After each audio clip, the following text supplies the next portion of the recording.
Random 365 Days of Horsemanship, day 336.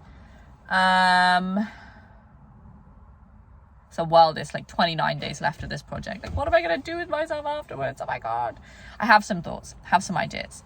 Yeah, had a good day today. I came up and rode Mia, which was good. Rode her out in the field, which was interesting. Definitely more challenging for her physically and more challenging for me emotionally, because it's harder to feel successful when things are more difficult.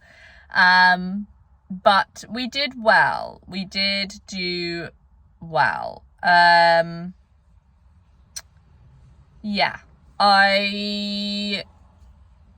we basically worked on like relaxation and walk and trot, and picked up the contact a little bit and did a little bit of work with the contact. And I had some really interesting, Larissa and I were discussing some like troubleshooting in terms of like how and when to support her better through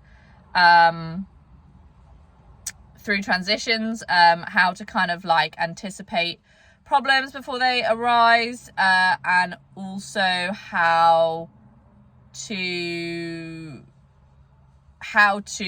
have a more successful and functional release when you're working with contact work. Because like my go-to is like to stop and rest, and it's difficult because when you're training contact work, you don't want them thinking about stopping every time it gets good. It's like the opposite of what you want. But I also feel that I need a really clear release, because my MO is I do something until it feels better and then I do something else. So the last thing that happened when we were doing that is that it felt great. So we talked a little bit about that, and around like potentially working with like pushing forward like into a nice forwards walk instead of like a stop and stuff like that. And so it was good. I felt like yeah, we learned a lot. It's challenging because actually like I think I'm getting more comfortable working in the dominant leadership space. The thing is, like, once I stop asking, is this okay, to every question, once I go, we're gonna push through to this place, it's gonna be okay. As long as it's consent based, I'm okay with it. And I feel more comfortable being there. I'm just not very experienced in it.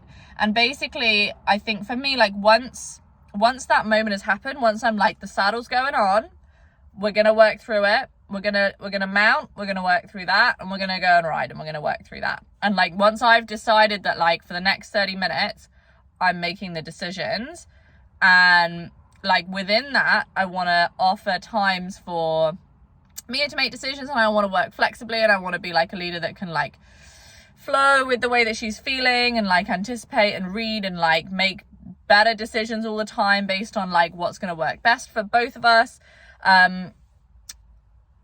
But yeah, being in a place where I'm able to like be in a leader frame of mind and be like, right, now we're doing this, now we're doing that, is like quite an adaptation for me. Because in freedom-based training, like I do feel like I have the opportunity to like take a leadership position, and then when I get tired of being in a leadership position, I can just not be a leader for a minute and just like follow and whatever. Whereas when the tack is on and we're in the middle of a session where I've said that we're going to be doing something, it's really important psychologically to hold that leadership so that everyone feels safe. You know, if I suddenly be like, oh, I don't know what I'm doing, then Mia's like, well, I don't really like any of this, especially now that you don't know what you're doing. Whereas like when I'm making decisions and things are just going from good to good to good to good to good to good to good to, oh, now we're getting off. Wasn't that so great? Let's do something you really want to do. Let's do some grazing. That is a much more successful and positive day and experience than like this insecurity that I would otherwise bring. So it was an interesting challenge for me. I definitely am less experienced at doing that, but I think it went well. I think I adapted well to what she was telling me and showing me and giving me, and was able to make different decisions based on that and adapt as I went along. And so I felt really good about that. Yeah, I felt really good about it. I think I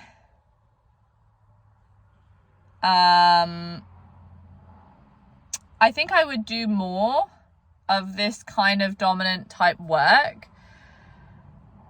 if I had more time, or if I was here more, because I feel like I want the balance to feel like it's something that we do that's the icing on the cake of most of our life, which is still the freedom-based work and the work on the relationship and the work on like really, really like consensual. Everything is to do with like, where's the boundary here for you? Like, how softly can I press on that boundary? How well can I have good timing to like approach and retreat to that boundary? Like, how can I like best adapt the training to like where you are in your space versus the more direct, like, I'm now making a decision about what we're practicing today, and I will adapt to you and where you're at within that, but the goal remains the same. And so, yeah, so it's been kind of motivating. I've had 2 nice sessions now. I might try and ride again tomorrow or Tuesday, and just see kind of like how it is. I think I'm a little bit like scared off of riding regularly, because when I was riding regularly last time, things didn't go so well. But that was also like 3 years ago. Or 2 years ago, 3 years ago, a long time ago, before this project. So I've learned a lot since then. And so I think it's not the worst thing in the world to get back into it. I also think it's about feeling like I've got the right balance.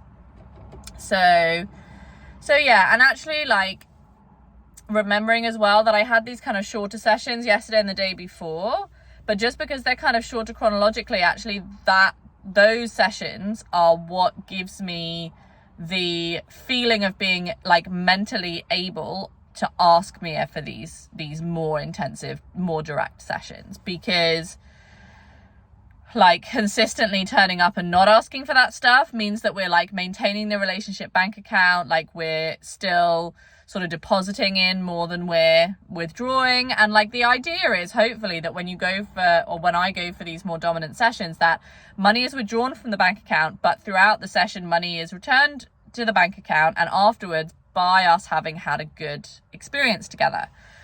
So the idea is that in theory you should always be gaining anyway, but obviously we know that sometimes that doesn't happen, and the cost when you make a mistake in a dominant session is a lot more. And so yeah, it's just about making sure that I am accounting and anticipating for the extra pressure that I'm putting on the relationship by doing those sessions. But I feel good about today. I think yeah, it's definitely a work in progress for both of us, but I felt like we had a good connection at the end as well. I felt like she was with me the entire time. Yeah, and so I felt good about that. So we'll see where it goes. But yeah, I was really happy. And then Lawrence and I were just able to chill, which was lovely. He just happened to be eating his lunch while I had time for him. And I was a little bit like kind of like mentally burnt out from the long session with Mia. So I just was like, do you know what? I'm going to sit and chill with you while you eat your lunch. And that was really nice. It was just really nice, like easygoing session. And yeah, it's nice to spend time and nice to feel good about just spending time. So yeah, so all good. An interesting, unusual session.